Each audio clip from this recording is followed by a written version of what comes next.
جہاں تک سبت جعفر صاحب نے اس قدر مستند سوز پڑھا، اس سے پہلے جو بچے آئے انہوں نے بھی، استاد نظام خان صاحب نے، شاداں بھائی بیٹھے ہیں یہاں پہ، ریڈیو پاکستان تشریف لاتے ہیں، علماء کرام آتے ہیں، عظماء کرام آتے ہیں، شعراء کرام تشریف لاتے ہیں، مجتہد صاحبان آتے ہیں، تو جہاں سونا بنتا ہے کرن جھڑتی ہے، شاید ایک آدھ کرن مجھ پہ بھی جھڑی ہو۔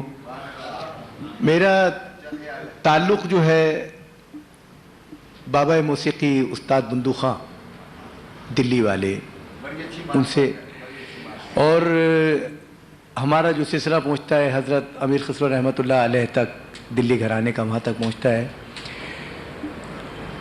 یہ کہنے میں مجھے کوئی یعنی ہچکچاہٹ نہیں ہے کہ دلی میں سوز خوانی اور فن سوز خوانی، پنجتن پاک کا نام عام طور پہ آدمی چاہے سر میں لے نہ لے اس کی تو ویسے ہی بخشش ہوتی ہے، لیکن یہ ہے کہ سروں کے ساتھ ذرا دل اور اہل دل جو ہیں، اہل دماغ اور روح کی تازگی کے ساتھ یاد کرتے ہیں۔ تو دلی گھرانہ جو ہے فن سوز خوانی میں حضرت امیر خسرو رحمۃ اللہ علیہ سے لے کے اور مجھ خادم تک، امیر احمد خان تک، اور نظام الدین خان صاحب، اور استاد امراؤ بندو خان، استاد بندو خان صاحب، استاد رمضان خان صاحب، اس کے علاوہ بڑے بڑے اساتذہ کرام، معشوق علی خان صاحب، دائم حسین خان صاحب، قائم حسین خان صاحب، اور بے تحاشا بڑے بڑے اساتذہ کرام جنہوں نے فن سوز خوانی کو بہت آگے بڑھانے کی کوششیں کی اور بڑھتا رہا، چونکہ پنجتن پاک کا نام تو بڑھتا ہی رہے گا تا قیامت، اس میں تو کبھی کسی بھی قسم کی کمی نہ آنے کی۔ ہمیں تو باقاعدہ وہ کہا گیا ہے کہ انشاءاللہ تا قیامت جب بھی ان کا نام لیں گے ہر مشکل کشا کے نام سے اور ان کی آل اولاد کے نام سے الحال ہوگا۔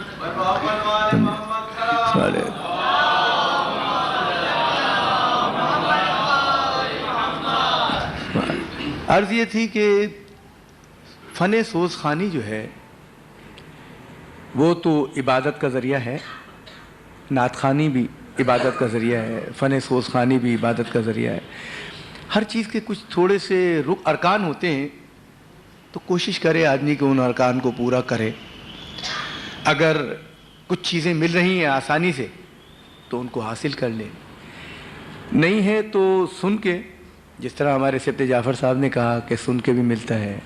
اب تو زمانہ اتنا ایڈوانس ہو گیا ہے کہ میرا خیال ہے کچھ عرصے کے بعد لائبریریاں نہیں ملیں گی، کمپیوٹر کی ڈسک ملے گی کہ اس کے اوپر دنیا کی ہر چیز آپ کو مل جائے گی۔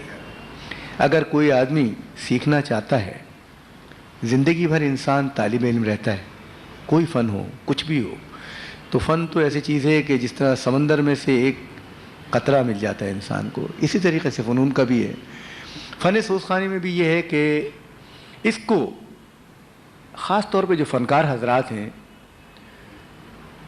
29 کو چاند ہوا محرم کا، اور 29 سے لے کے بلکہ 1-2 دن پہلے سے لے کے اور سویم تک تو یقیناً موسیقی تو ہوتی نہیں، تو خصوصی طور پہ سوز خوانی کی، مرثیہ خوانی کی، سلام خوانی کی تربیت دی جاتی تھی اور دی جاتی ہے۔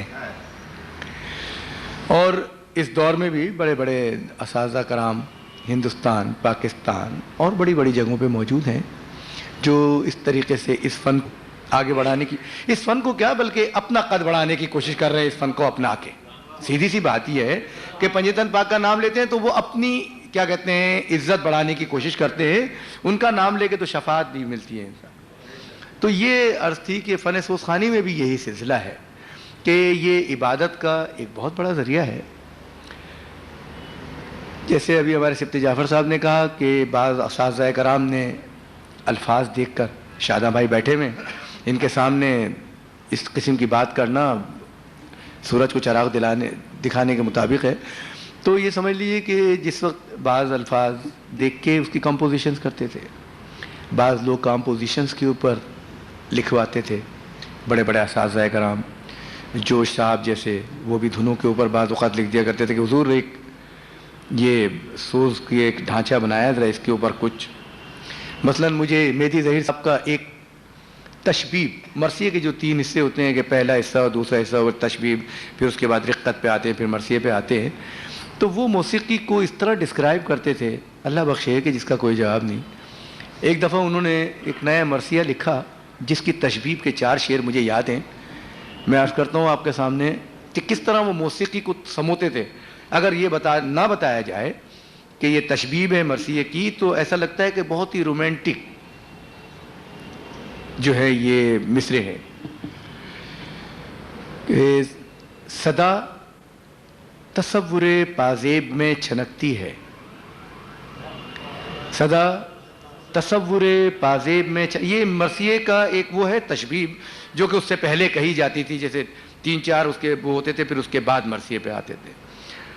جوش صاحب سے وہ بہت متاثر تھے، علامہ رشید الرابی صاحب کو بھی سناتے تھے۔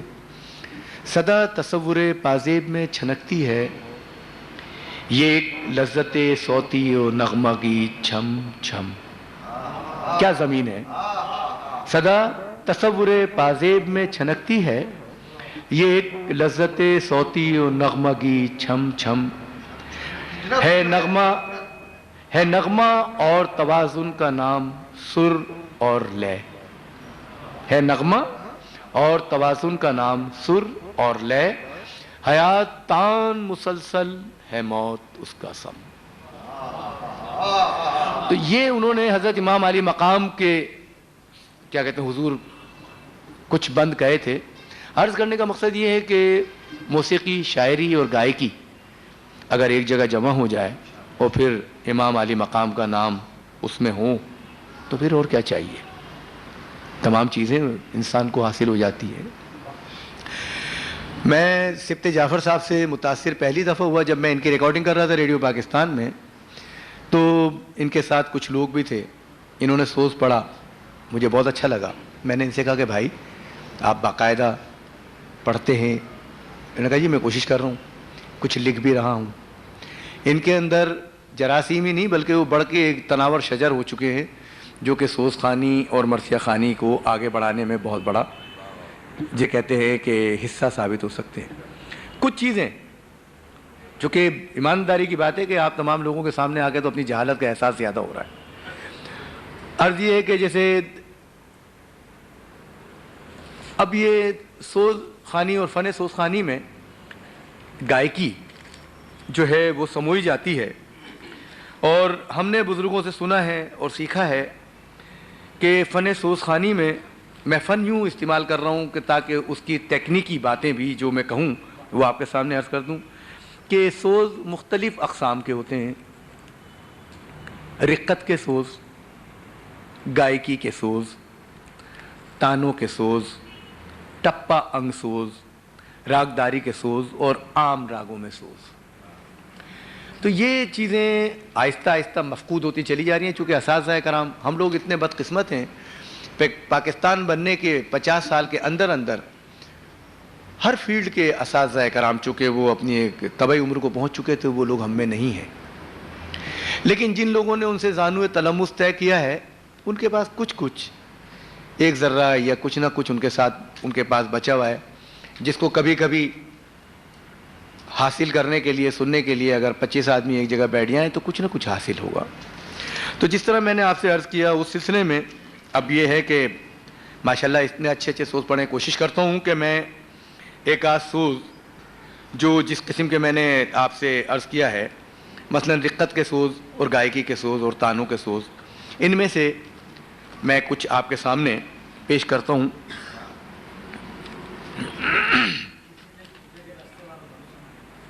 اچھا دیکھیے حضرات و خواتین، ہے یہ کہ خان صاحب اپنی مرضی سے جو چاہیں گے سنائیں گے، اور وہ جو ایک دو میں نے سوال ان سے کیے ہیں وہ میں ابھی آپ سے کجن بیگم بھی بچا گئی تھی پہلو، وہ نہیں میں آپ سے بالکل عرض کروں گا، چونکہ یہ تو بڑی اچھی بات ہے کہ اگر فورم ہو اور آدمی کو آتا بھی ہو تو بتانا چاہیے، چونکہ چراغ سے چراغ جلنا چاہیے۔ صاحب ہمارے یعنی خان صاحب جو ہیں وہ بہت ہی یعنی دینی دنیاوی دونوں علوم اور فنون سے بہرہ ہیں ماشاءاللہ، سینئر پروڈیوسر، پروگرام مینیجر ہیں central production unit radio Pakistan میں، انسٹرکٹر بہت اچھے ہیں، ڈیمانسٹریٹر بہت اچھے ہیں، جو کچھ یہ بیان کریں گے وہ اس کا عملی مظاہرہ بھی کریں گے، اور ایک پڑھے لکھے اور بہت ہی سلجھے ہوئے آدمی ہیں، میں تو اس لیے ہم چاہیں گے کہ تمام صاحبان کی اجازت سے نظام خان صاحب سے، خاص طور پہ آغا صاحب سے اور شادہ بھائی سے، آپ تمام حضرات سے اجازت کے ساتھ بہرویں کا ایک سوز گائکی کے انداز میں عرض کر رہا ہوں. نظام خان صاحب ذرا سا اگر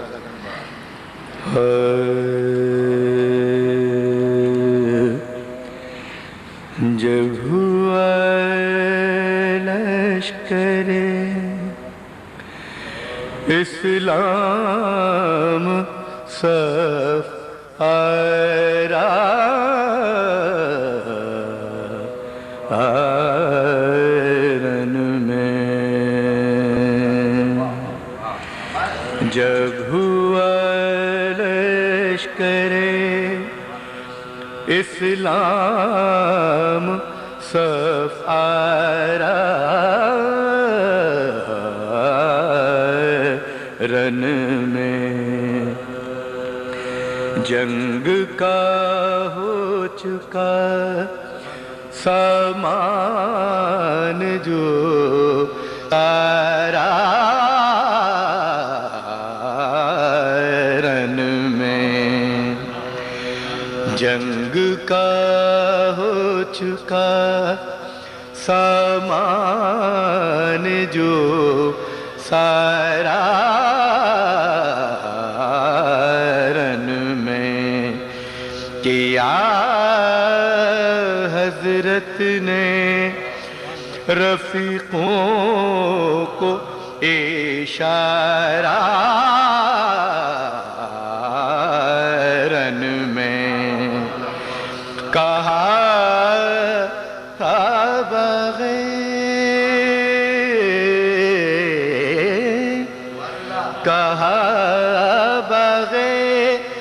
ارم کی بو اب سے مجھ کو آتی ہے کہا باغ ارم کی بو اب سے مجھ کو آتی ہے اسی سائے تلے خلد بری کو راہ جاتی ہے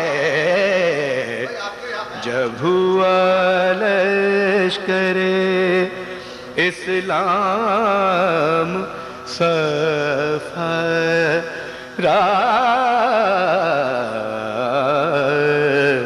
رن میں آداب آداب سبحان اللہ آداب آداب ہمت افزائی آپ کی.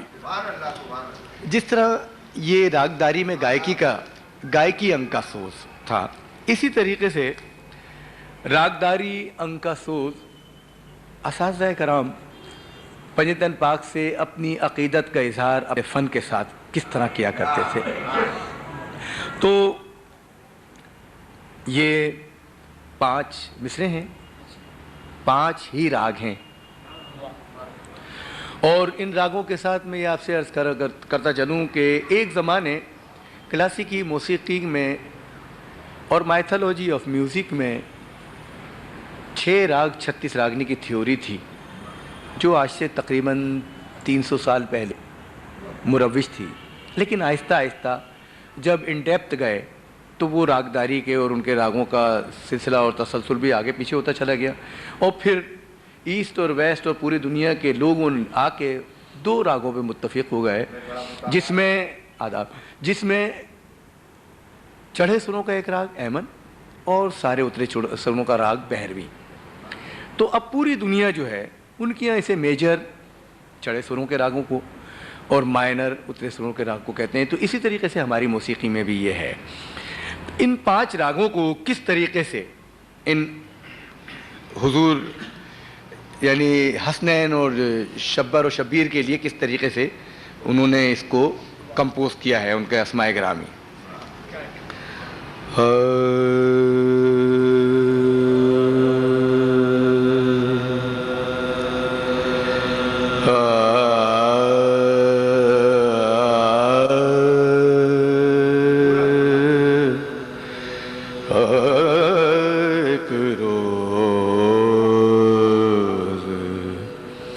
جناب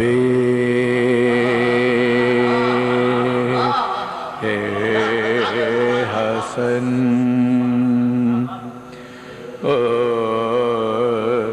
حضرت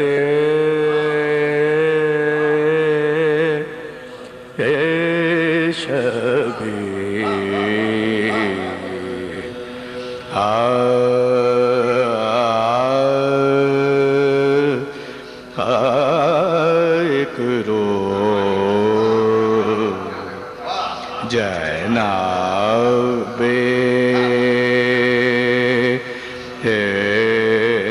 حسن اور حضرت شبیر نانا سے بسد ناز یہی کرتے تھے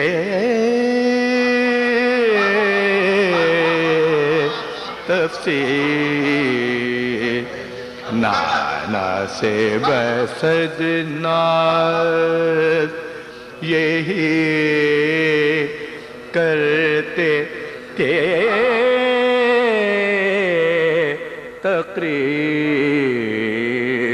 ہم دونوں آخر گرچہ ہیں قرآن کی تفسیر بولتا ہوا قرآن اور بند لکھا ہوا قرآن ہم دونوں آخر گرچہ ہیں قرآن کی تفسیر اور آپ کو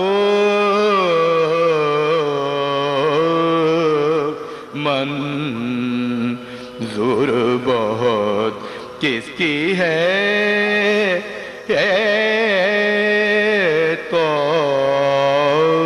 توقیر فرمایا کہ تم مانیے قرآن ہو دونوں فرمایا کہ تم مانیے قرآن ہو دونوں بلکہ مجھ نانا کی تم جانو ہو دونوں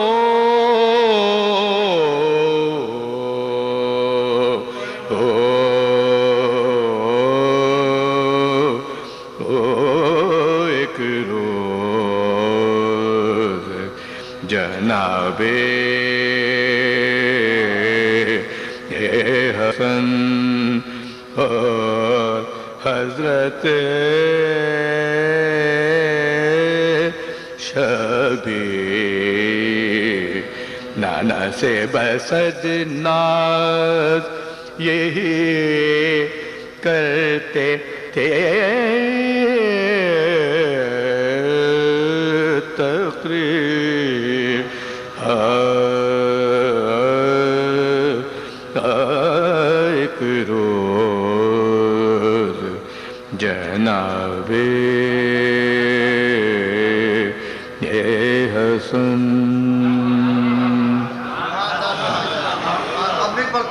پہلا مصرع حضور درباری، دوسرا مصرع مالکوس، تیسرا ہنڈول، چوتھا باگیشری، چھٹا للت پنچم اور سوہنی۔ پوری موسیقی کی دنیا کا دار و مدار ان راگوں پر ہے، اور یہ مولا کل مولا کائنات کے حضور انہوں نے اپنا نذرانہ اس طریقے سے پیش کیا۔ تو یہ گائکی کا اور راگداری کے سوز دونوں ہو گئے۔ ایک دو لائنیں میں آپ کو رقت کے سوز جو پڑھے جاتے تھے، چونکہ گفتگو میں وہ ہوئی اس سلسلے میں، تو ایک دو چار لائنیں اس کی بھی خدمت میں پیش کرتا ہوں۔ آپ سب لوگوں نے سب لوگوں سے سنا ہے, بڑے بڑے اساتذہ کرام سے سنا ہوگا. میں تو کوشش کر رہا ہوں کہ میرا بھی علم تھوڑا سا ریوائز ہو جائے. آداب.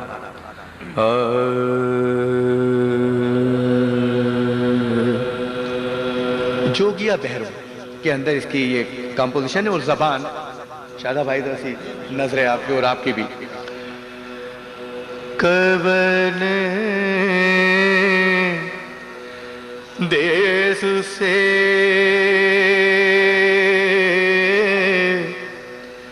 آیو بمنا, اور کن یہ لگن دھرا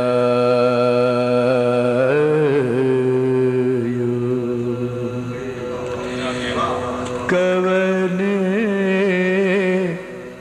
دیس سے آیو بمنا, اور کن یہ لگن دھرا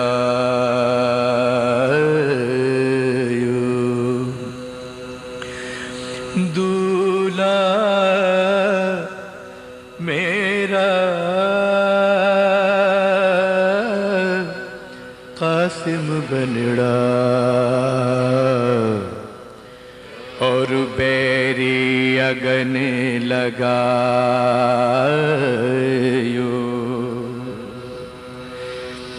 بیا کے دینن اٹھ جاؤ مدرسے,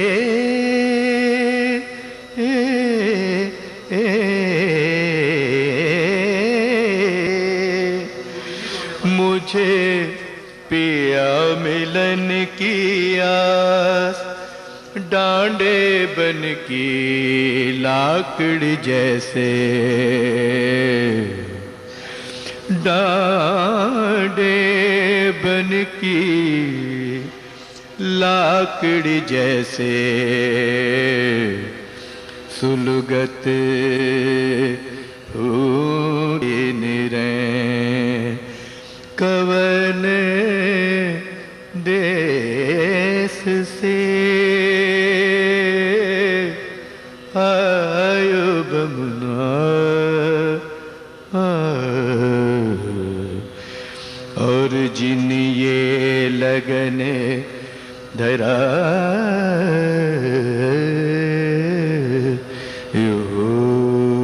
یا امام حسین.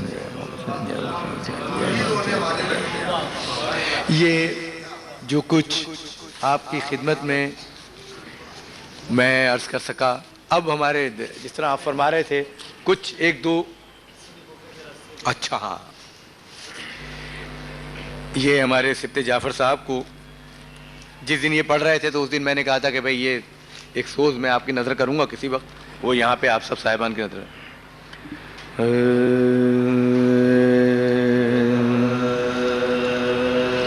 کسی نے کوفے کے رستے میں دی یہ شیخ کو خبر, کسی نے کوفے کے رستے میں دی یہ شیخ کو خبر کہ قتل ہو گئے مسلم اور ان کے دونوں پسر,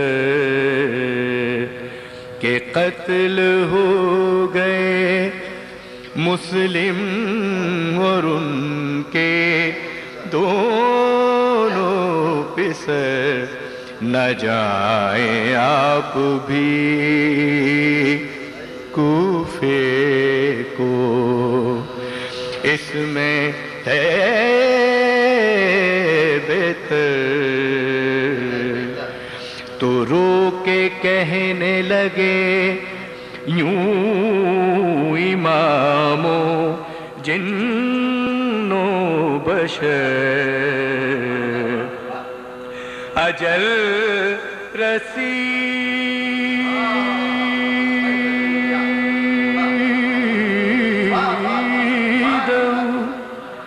اجل رسیدہوں من میرا بمز کرب و بالا گزشتہ نوبت مسلم رسیدہ نوبت ایمان کسی نے کوفے کے رستے میں دیے شیخ کو خبر.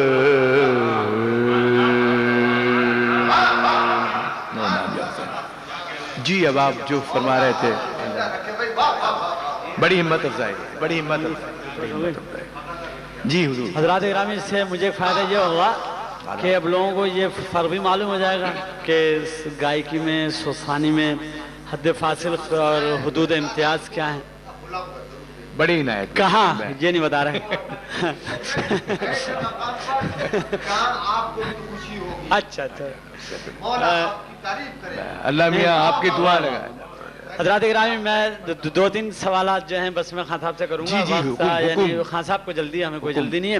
ایک تو بات یہ خان صاحب کہ آپ اپنے مطلب خاندان میں ہمارے بہت سارے نامور سوسخانوں نے آپ کے بزرگوں سے استفادہ کیا ہے جناب، تو ان کے بارے میں مطلب، اور یہ بات کہ آواز یہ اپنے یہ بچے کس طرح ریاض کریں اور آواز جب گلا خراب ہو جائے. یہ ہے کہ جیسے میں نے آپ سے عرض کیا کہ دلی گھرانہ ہمارا حضرت امیر خسرو رحمۃ اللہ علیہ اور ہم حضرت نظام الدین اولیاء رحمۃ اللہ علیہ کے مریدین میں سے ہیں.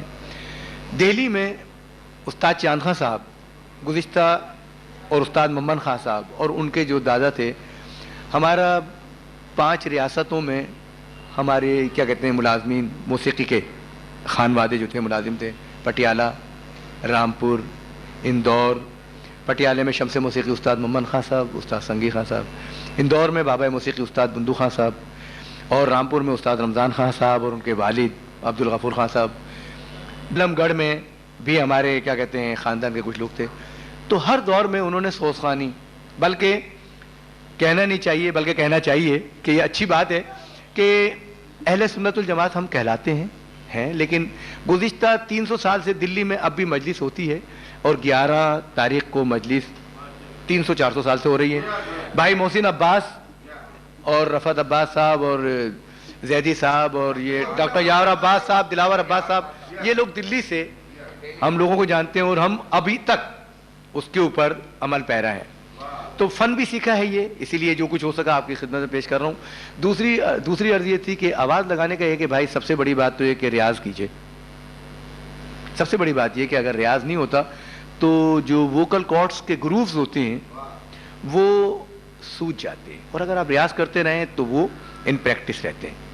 دوسری بات یہ کبھی کبھار آواز بیٹھ جاتی ہے تو ایک چیز لکھ لیجئے، میں آپ کو ابھی بتاتا ہوں کہ صبح کالی مرچیں ایک 4-6 چبا کے منہ لٹکا دیجئے تو جتنی بھی رطوبت ہوگی وہ بہہ جائے گی.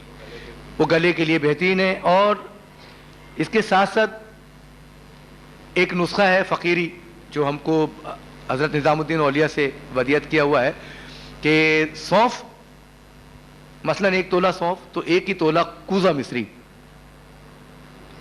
1 تولہ سونف 1 تولہ کوزہ مصری، اور اس کے اندر ایک تولہ بھر کا میں بتا رہا ہوں، اس کے اندر ایک 4 بڑی الائچیوں کے دانے وہ، اور خدا آپ کا بھلا کرے کچھ کالی مرچیں، ان کو لے کے جیسے کہ سینی ہوتی ہے یا کوئی طباخ سا ہوتا ہے اس پہ رکھ کے نیچے اس کی آگ جلا کے اسے بھون لیجئے سب کو، اور اسے پیس کے جس وقت بھی سوز خانی کریں، جس وقت بھی کچھ مرثیہ خانی کریں، کچھ کریں، اگر گلا بیٹھ جاتا ہے تو اس کی ایک چٹکی سی لے کے، میرے بھائی ایک دم یہاں پہ آئے ہوئے تھے سنگیت سمراٹ استاد نصیر احمد خان صاحب، تو ان کے پاس ایک پڑیا رکھی ہوئی تھی جس کو ڈاکٹر یاور عباس صاحب کہتے تھے کہ جادو کی پڑیا بھر بھر ماری. تو وہ جب 4-6 گھنٹے ان کو گانا پڑتا تھا، یا کبھی ہم کو اگر لمبی پرفارمنس کرنی پڑتی ہے تو وہ اس کی ایک چٹکی اٹھائی، چاروں چیزیں ملی ہوئی ہوتی ہیں، اس کو آپ منہ میں رکھیں. ایک بات دیکھیے، جی حکم. کوزہ مصری ہے، کوزہ مصری، سونف ہے اور سیاہ مرچ ہے، نہیں بڑی الائچی کے دانے، بڑی الائچی کے دانے، بڑی الائچی کالی مرچ اور کالی مرچ، اس کو رکھ کے اس کو بھون لیجیے. کتنا وزن؟ اچھا 1 تولہ سونف، 1 تولہ کوزہ مصری، ایک 6 الائچیوں کے دانے، بڑی الائچیوں کے دانے، اور کوئی تقریباً